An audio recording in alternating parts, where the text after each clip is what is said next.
گیش تفصیل دیے گے بلال فیروز۔ جی بلال۔ جی بالکل، جیسا کہ ہم نے دیکھا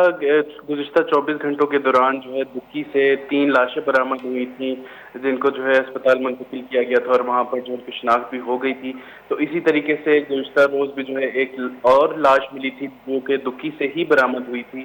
اور وہ جو ہے کافی تشدد زدہ تھی، اور جو ہے مبینہ طور پر جو ہے اس لاش کو جلایا بھی گیا تھا اور پھر اس کے بعد پھینکا گیا تھا۔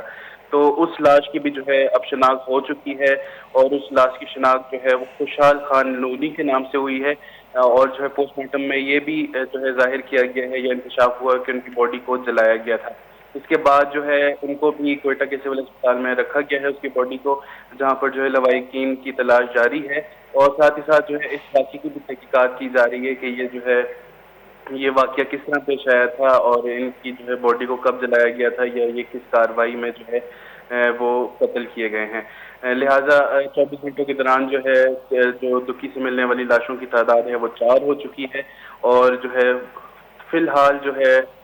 جو حکومت ہے یا جو حکومتی ذرائع کے مطابق جو ہے اس بات کی کوئی تصدیق نہیں کی گئی کہ آیا یہ جو ہے فورسز کی جانب سے کارروائی کی گئی تھی، یا یہ جو ہے کسی اور دہشت گردانہ جو ہے حملے میں ہلاک ہوئے ہیں۔ جی بہت بہت شکریہ بلال۔